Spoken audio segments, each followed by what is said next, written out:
Hello again. My name is Melody Gray Eyes, and I want to share with you this picture that the Lord has given me to understand the full plan that He has for the redemption of the world.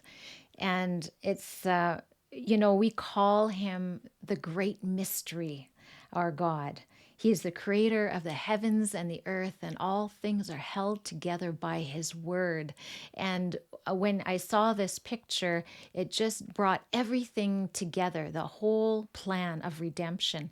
And so we can see here on the emblem, we have the four colors, which is very often a symbol for the indigenous people, and the four directions. And so, how does this fit with Israel? Well, we see here on the east side, on the right hand side, it's the red feather that begins in the middle of it, because we see that the gospel actually began with the Jewish people. This is whom God revealed Himself first to, and it was through them that the Messiah came.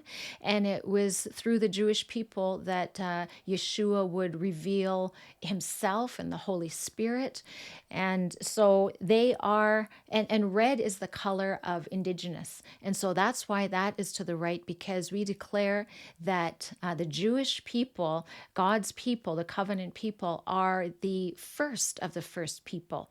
And so that is the color of red. That's where the gospel began. And then we move around the circle. So going through all the colors, we move then to the yellow. The gospel began in with the Jewish people. It now moved out to all the nations. It went out to the yellow people, the Asian people, went up into the black people, or the blue, that's the color of blue, and then up to the top is the Caucasian people, the white people. But we're in that time right now where the gospel has almost been preached to all the peoples of the world.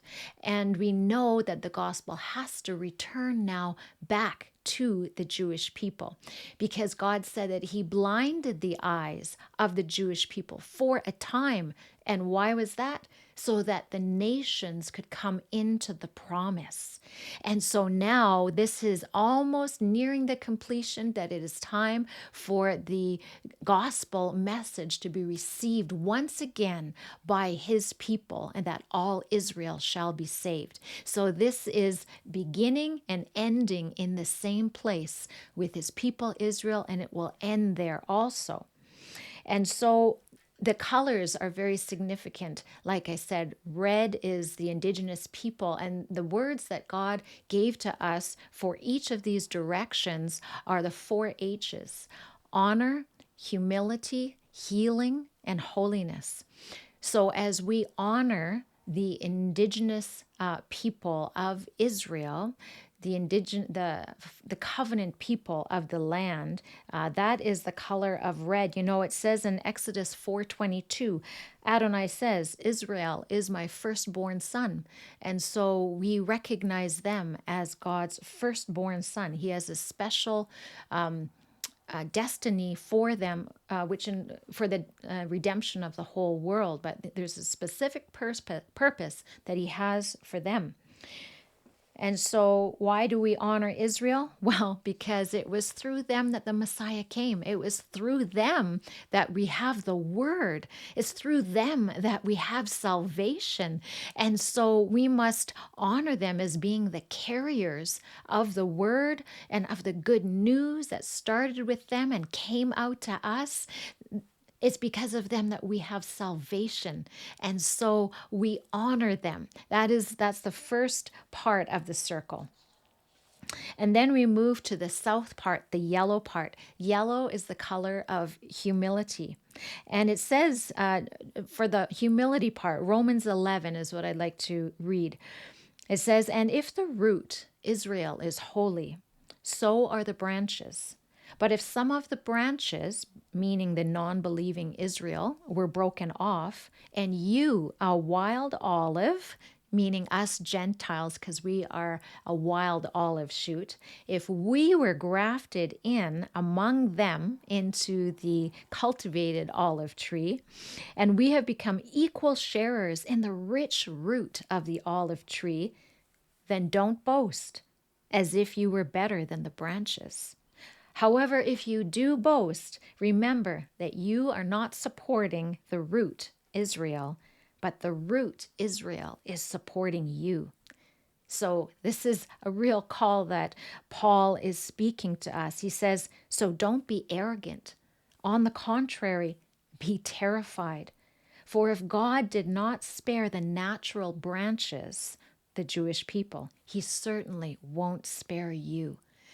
So, this is a warning to us that we would understand the place of Israel, that God intends to bring them back into the olive tree. We are not there on our own. This is the end part of the story. He intends for the Jewish people to come back into the olive tree, to be grafted back in as a natural olive branch.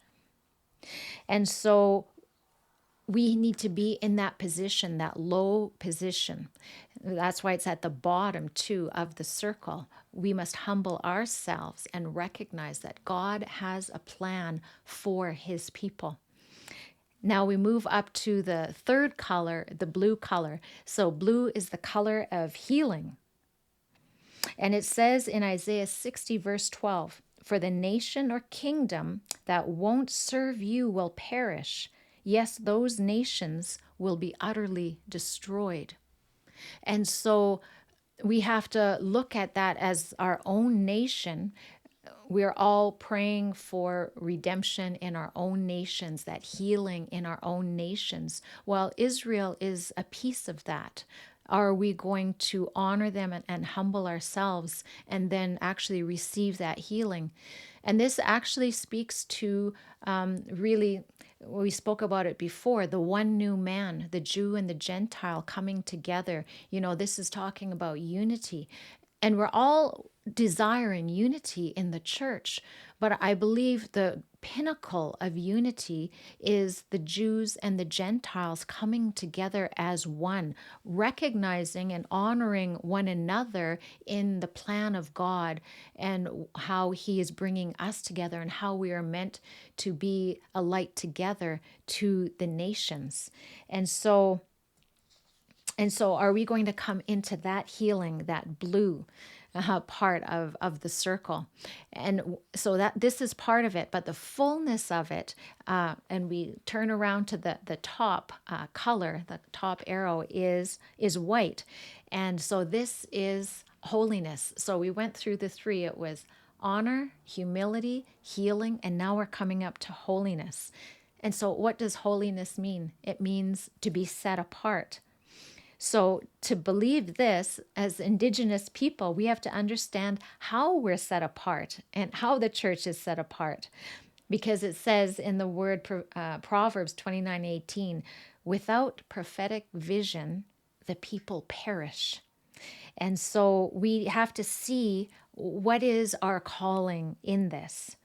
And like I said, for the Indigenous people, as being the spiritual gatekeepers of this land, we have the authority to bless and to curse. And I believe it is our spiritual destiny for all believers, but the Indigenous believers of this land, to really take our place in doing that, in blessing the Jewish people, in blessing God's covenant people and the land of Israel. Because it says again in Acts 17:26, from one man he made all the nations, that they should inhabit the whole earth. And he marked out their appointed times in history and the boundaries of their lands. So I believe that we are set apart at this time to do exactly this, to bless his people Israel on behalf of this nation. You know, when I came into being a believer, I was told, take your place. And I said, well, what does that mean for an Indigenous person? And I believe this is one of the callings of the indigenous peoples of this land is to bless the indigenous peoples of Israel, the Jewish people. So, we come back to that now is the time for our people to take our place as spiritual gatekeepers and royal priests, grafted into the beautiful inheritance of Israel, to be, from 1 Peter 2:9, a chosen people, a royal priesthood, a holy nation, a people belonging to God. And so it's such a beautiful thing. And in the middle, actually, of this emblem, we see the Canadian flag and we see Israel, because we know that at the center of God's heart is his people Israel. His eyes are always on the land from the beginning of the year until its end. God says that I've written you on the palms of my hand. And he says he neither slumbers nor sleeps. He is always watchful of what is happening with his people, because they have a specific calling for the redemption of the world. And so in this emblem, when Canada puts Israel at the center of our heart as well, when we hear the heartbeat of God. I have this actually on a drum, and we know that the sound of the drum is the heartbeat of God. And so when we have the heartbeat of God with Israel at the center, I believe we are going to experience the revival that we see at the ends of this maple leaf. There is going to be revival that comes back to our nation. So I implore you, my brothers and sisters, Indigenous brothers and sisters in this nation, take your place, be a voice to pray for Israel, to pray for the Jewish people, to declare that yes, they are the indigenous peoples of that land, and God has a specific purpose for them, and we lift them up and pray for them to take their place, as we also must take our place in the church. So I bless you with that. Rise up and let's take our place.